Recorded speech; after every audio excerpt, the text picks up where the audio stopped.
नमस्कार, राज की बात में आपका स्वागत है। 1947 के बाद अब तक के लगभग 75 सालों के सियासी इतिहास में सबसे ज्यादा समय तक किसी एक परिवार ने अगर देश पर शासन किया है तो वो है नेहरू गांधी परिवार। 5 दशक से ज्यादा समय तक कांग्रेस की सरकार देश में रही, उसमें से 3 दशक से ज्यादा तो केवल गांधी नेहरू परिवार का ही कब्जा रहा। लेकिन इस सियासी परिवार के कुछ ऐसे रहस्य भी हैं जिस पर से पर्दा उठना बाकी है, क्योंकि इस सियासी परिवार के 3 दशक से ज्यादा कब्जे में कुछ खून के छींटे ऐसे हैं जो इतिहास के पन्नों में दबे हुए हैं, उस पर से पर्दा अब तक नहीं उठ पाया है। इसमें से सबसे पहले बात करेंगे जवाहरलाल नेहरू की। जवाहरलाल नेहरू पहले प्रधानमंत्री और कांग्रेस के सबसे ताकतवर नेता, गांधी के उत्तराधिकारी। उनके बारे में बार बार इस बात की चर्चा की जाती रही है कि उनके कैरेक्टर पर जो भी दाग लगे हों, लेकिन सियासी मायने में उन पर कोई दाग नहीं लगी। बार बार प्रचार किया जाता रहा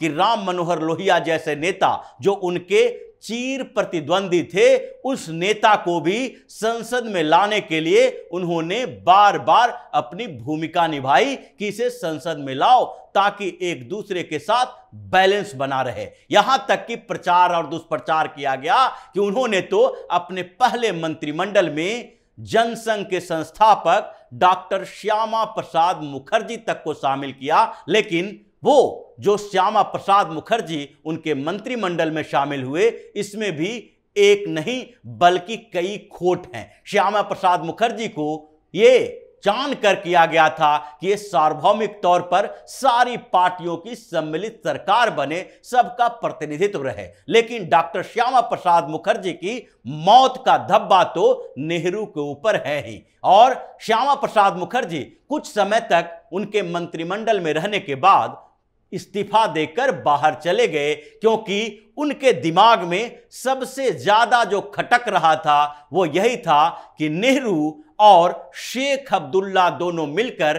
कश्मीर के साथ खेल कर रहे हैं, कश्मीर को अलग थलग करने की कोशिश कर रहे हैं। आर्टिकल 370 के खिलाफ वो थे कि देश के किसी हिस्से में अगर देश के ही किसी व्यक्ति को जाना हो तो उसके लिए परमिशन की क्या जरूरत पड़ी है। इसके लिए ऐलान किया और डॉक्टर श्यामा प्रसाद मुखर्जी जम्मू कश्मीर की तरफ चल पड़े। 11 मई 1953 को उन्होंने जब जम्मू कश्मीर में प्रवेश किया तो उन्हें गिरफ्तार कर लिया गया। उस समय सरकार जम्मू कश्मीर में शेख अब्दुल्ला की और केंद्र में जवाहरलाल नेहरू की। लेकिन यहां तक तो ठीक है कि उन्हें गिरफ्तार करवा लिया गया, क्योंकि उस समय परमिशन की जरूरत पड़ती थी वहां जाने के लिए। संघर्ष वो करते रहे और उस संघर्ष का अंत जो हुआ प्रधानमंत्री नरेंद्र मोदी के कार्यकाल में हुआ, जब जम्मू कश्मीर से आर्टिकल 370 को खत्म कर दिया गया, विशेष दर्जा खत्म कर दिया गया। ना 2 संविधान, न कि अब 2 झंडा, बल्कि वो पूरी तरीके से भारत के इंटीग्रिटी के साथ जुड़ गया है। लेकिन उस समय का दौर था और श्यामा प्रसाद मुखर्जी को गिरफ्तार कर लिया गया। लेकिन गिरफ्तारी के बाद पहले उन्हें श्रीनगर के सेंट्रल जेल में रखा गया और फिर कुछ समय के बाद उन्हें शिफ्ट कर दिया गया एक कॉटेज में। उनकी स्थिति धीरे धीरे कमजोर होती गई, कहा जाता है कि उनकी सेहत खराब होती गई। लेकिन नेहरू ये नहीं सोच पाए कि शेख अब्दुल्ला जिस तरीके से उनके साथ व्यवहार कर पा रहे हैं, या शेख अब्दुल्ला और नेहरू की वो जोड़ी जिसने श्यामा प्रसाद मुखर्जी के सेहत खराब होने के बावजूद उनको श्रीनगर से दिल्ली लाने की जहमत नहीं उठाई, उनका इलाज नहीं करवाया गया। लेकिन इससे भी बड़ी बात यह थी कि 19-20 जून को जब 1 महीना के बाद ही श्यामा प्रसाद मुखर्जी की तबीयत और खराब हुई तो उसे देखने वाला डॉक्टर मोहम्मद अली था। यह मुस्लिम डॉक्टर के हवाले श्यामा प्रसाद मुखर्जी को कर दिया गया, जिसके खिलाफ वो आंदोलन कर रहे थे। जम्मू कश्मीर को भारत का अभिन्न अंग बनाने के लिए, उसके विशेषाधिकार को खत्म करने के लिए जो आंदोलन कर रहे थे, उससे जम्मू कश्मीर के मुसलमान किस स्तर पर नाराज थे, शेख अब्दुल्ला कितना नाराज था, यह किसी से छुपा हुआ नहीं है। लेकिन नेहरू और शेख अब्दुल्ला की सरकार, यानी केंद्र में और राज्य में दोनों जगह जो सरकारें थी इन दोनों की, उन्होंने मिलकर 2 दिन के अंदर उनकी तबीयत थोड़ी खराब हुई और फिर उसके बाद 3 दिन के अंदर श्यामा प्रसाद मुखर्जी की मौत हो जाती है।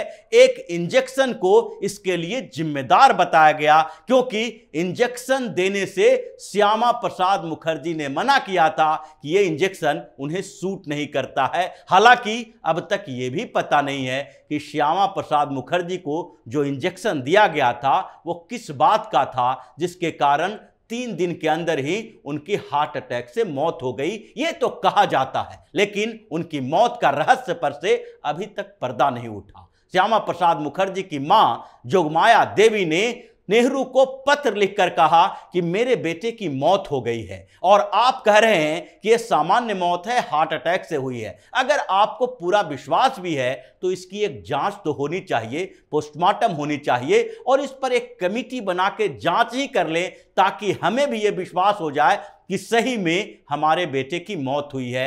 नेहरू के कान में जू तक नहीं रेंगा और उन्होंने पूरी तरीके से इसे अचानक मौत बता दिया और फिर श्यामा प्रसाद के मुखर्जी की मौत अब तक रहस्य ही बने हुई है। यह रहस्य पर से पर्दा नहीं उठा है, यह जवाहरलाल नेहरू के समय की बात है। इसके बाद जो दूसरी घटना, जो सबसे बड़ी घटना मानी जाती है, मौत का तांडव जो हुआ और ये खून के छींटे अभी तक इतिहास के पन्नों पर विराजमान हैं, वो है लाल बहादुर शास्त्री की मौत। उनकी भी मौत रहस्यमय परिस्थितियों में हुई, ताशकंद में हुई। उनका शव हिंदुस्तान लाया गया। एक प्रधानमंत्री की विदेशी धरती पर मौत होती है और उस मौत के बाद उनके देश में आने के बाद न तो पोस्टमार्टम होता है, न इंक्वायरी होती है, फाइलें दबी की दबी रह जाती है। आज तक पता नहीं चला कि उनकी मौत कैसे हुई। यह भी एक बड़ा काला सच है,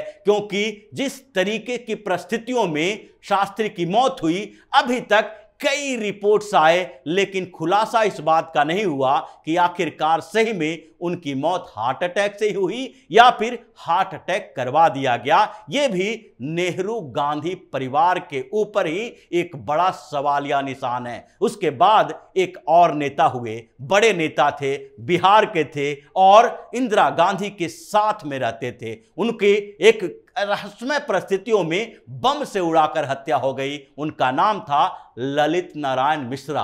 वो बिहार के पहले रेल मिनिस्टर केंद्र में बने थे और उस समय बिहार में ऐसा माना जा रहा था कि आगे मुख्यमंत्री भी वही होंगे। लेकिन स्थितियां यह थी कि इंदिरा गांधी और ललित नारायण मिश्रा के बीच थोड़ी अदावत हो गई थी। दोनों के बीच संघर्ष का दौर चल रहा था। लग रहा था कि अगर जिस तरीके से ललित नारायण मिश्र बिहार में अपना कद बढ़ा रहे हैं, वो बाद में अपनी पार्टी बनाएंगे, कांग्रेस को चैलेंज भी कर सकते हैं। और इसी बीच ललित नारायण मिश्र की बम धमाके में मौत हो जाती है। उसकी फाइलें दबी की दबी रह जाती है, जानकारी तक नहीं मिलती है। तुष्टीकरण की नीति ऐसी कि उसी समय उनके भाई जगन्नाथ मिश्र, जो कि उस समय राजनीति में सक्रिय नहीं थे, राजनीति में लाया जाता है। एक प्रोफेसर यानी कि कॉलेज में पढ़ाने वाले एक व्यक्ति को सक्रिय राजनीति में लाया जाता है।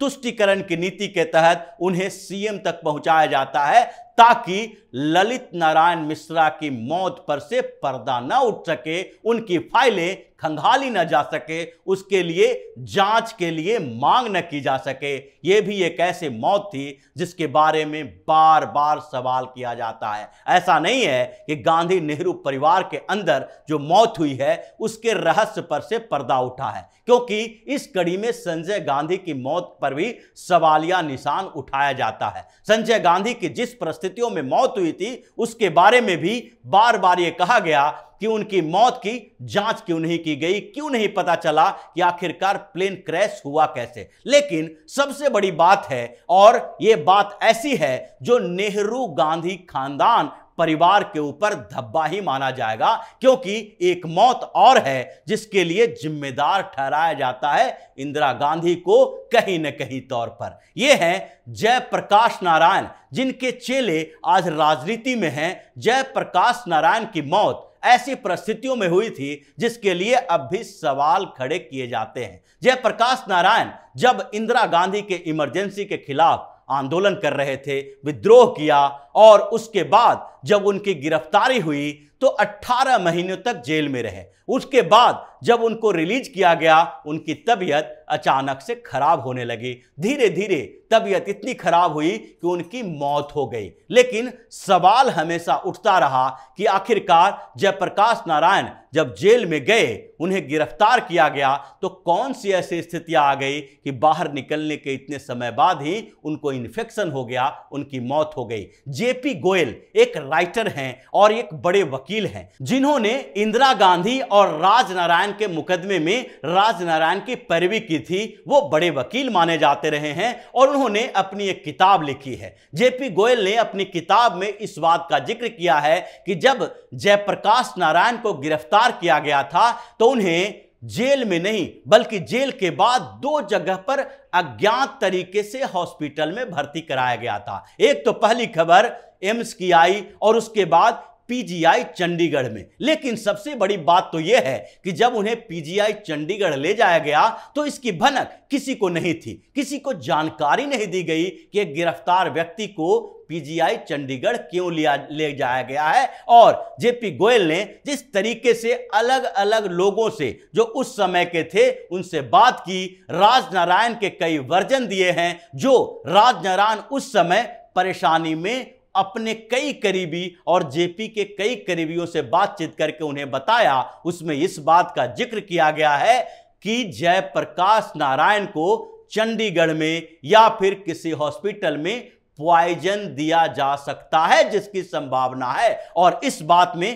पूरी किताब में इस बात का जिक्र है कि कहीं न कहीं जयप्रकाश नारायण की मौत सामान्य नहीं थी, उनकी हत्या कराई गई थी। ये ऐसे ऐसे अध्याय हैं जो धीरे धीरे खुलेंगे और जिसके खुलने की संभावना अब तक तो कम है, लेकिन फिर भी ऐसा माना जा रहा है कि कभी न कभी सच्चाई बाहर आएगी। जिस बात की संभावना है, जिस पर शक किया जा रहा है, कभी न कभी वो विश्वास में तब्दील होगा। लेकिन नेहरू गांधी खानदान के सियासत में जो इतने रहस्यमय मौत हुई है, उसके लिए कहीं न कहीं तो इन लोगों को जिम्मेदार ठहराया ही जाएगा। तो इसी तरह की खबरों के साथ फिर से हाजिर होंगे। तब तक के लिए बने रहिए हमारे साथ और देते रहिए हमें सहयोग, ताकि इसी तरह की खबर हम आपके लिए लाते रहें। धन्यवाद।